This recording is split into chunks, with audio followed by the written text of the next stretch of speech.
काला साया। यूं तो बनारस घाट अपनी खूबसूरती के लिए बहुत प्रचलित है, पर घाट के किनारे कई राज किए बैठे हैं। ये कहानी शुरू होती है बनारस के घाट के पास बने ममता निवास से, जहां प्रिया लाल जोड़े में ममता के घर उसकी बहू बनकर आती है। आओ आओ बहू, घर को अपने पैरों से पवित्र करो। ममता घर की दहलीज पार कर ही रही होती है कि अचानक एक बहुत गंदी सी बात पूरे घर में फैल जाती है।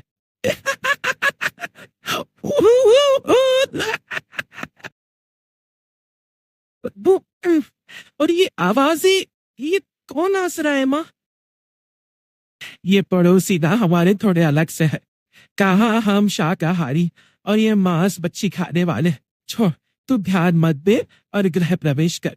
और हाँ बहू, अपनी सास की एक बात हमेशा याद रखना, इन पड़ोसियों से तू कभी बात नहीं करेगी। अच्छे लोग नहीं है ये। अपनी सास की ये बात मानेगी ना बेटा? हाँ माँ, जो आपकी मर्जी, मैं उनसे बात नहीं करूंगी। अगले दिन प्रिया अपनी पहली रसोई बनाने रसोई घर में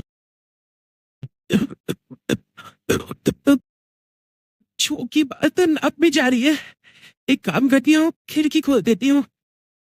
प्रिया खिड़की खोलने जा, इतनी चाली, लगता है इस खिड़की को कभी खोला ही नहीं गया। पर ऐसा क्यों? ओह, नॉन वेज की स्मेल आती होगी ना। 2 मिनट के लिए खोल लेती हूँ, फिर बंद कर दूंगी। प्रिया खिड़की खोलती है। खिड़की खोलते ही उसके नजर सामने वाले घर की, जहां एक लड़की खड़ी होती है, हाथों में मेहंदी, लाल रंग की साड़ी, बिल्कुल सजी धजी, मानो प्रिया की तरह ही वो भी नई नवेली बहू हो। वो प्रिया को देखकर मुस्कुरा, भगवान, माँ ने तो इनसे बात करने को मना किया था। प्रिया फौरन ही खिड़की बंद कर देती है और तवे पर चढ़े रोटी की ओर देख, पर वहां रोटी ना होकर मछली पड़ी होती है। ये क्या? पहली रसोई में इतनी बड़ी गलती! ये भगवान, अब मैं क्या कर? प्रिया बहुत डर जाती है और फौरन रसोई की सफाई करने और फिर सभी के लिए खाना बनाने। जब वो सबको खाना परोस, सब तो ठीक है, मैं बेकार में चिंता कर रही थी। हे भगवान, ऐसे ही बस अपनी कृपा बनाए रख। रात के वक्त जब सब सो रहे होते हैं, तब प्रिया को पायल की आवाज, जिससे उसकी आंख खुल।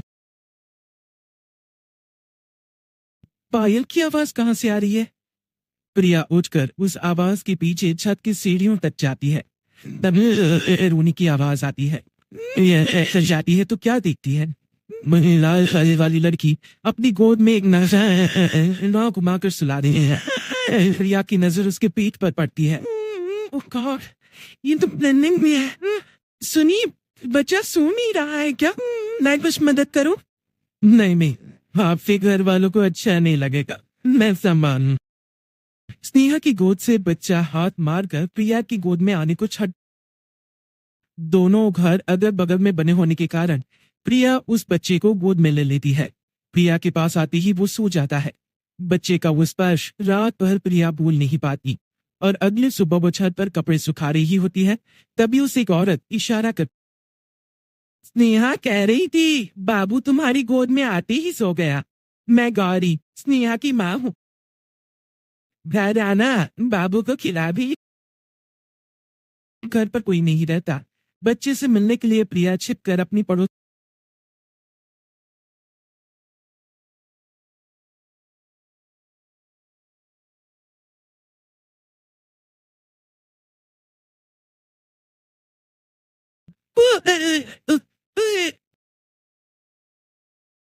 उल्टी आ रही है।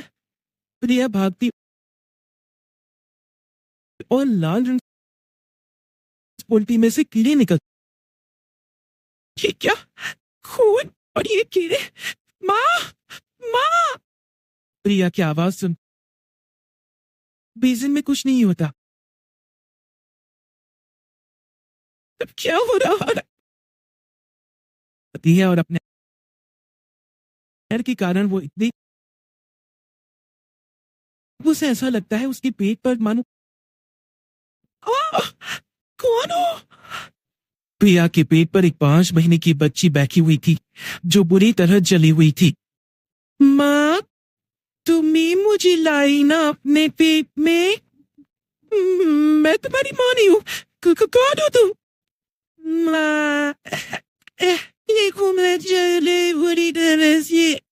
6 महीने प्लेग में रहने बोले मुझे नहीं मिला। सिंगा दो ना माँ। बचाओ, बचाओ, माँ। ममता दौड़कर कमरे में आती है। प्रिया की बातें सुनकर वो सब समझ जाती है।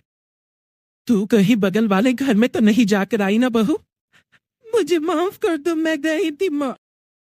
उस घर में सब मरे हुए हैं बहू। कई साल पहले स्नेहा उस घर में बहू बनकर आई थी। कुछ ही दिन में वो एक बच्चे को जन्म देने वाली थी। पूरा घर बच्चे के आने की खुशी में खोया था कि एक दिन अचानक उस घर में आग लग गई। सब बुरी तरह जलकर मर गए।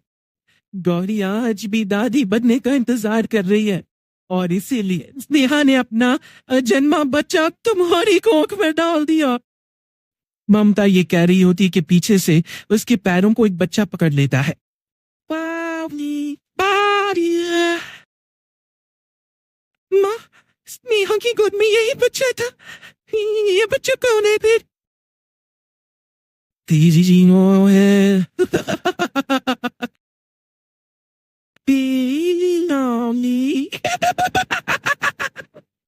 जिस चीज का ममता को डर था वही। ममता निवास के ऊपर मौत ने चादर भी। प्रिया का पेट ऐसे बढ़ जाता है मानो 9 महीने का हो। 2 हाथ उसके पेट से बाहर। बहू, संतोष को फोन कर, किसी पंडित जी को बुला बहू। प्रिया का पति भागता हुआ। ये तो होना ही था माँ। तेरा पाप तेरे सामने आ गया तो सह नहीं पा रही है। स्नेहा घर में आग लगी नहीं थी, माँ ने लगाई थी प्रॉपर्टी की लालच में। और वो बच्चा मेरी पहली पत्नी का बच्चा है, मेरा बेटा, जो कि उस आग की चपेट का शिकार हो गया। मैंने तुमसे ये सब माँ के कहने पर छुपाया था।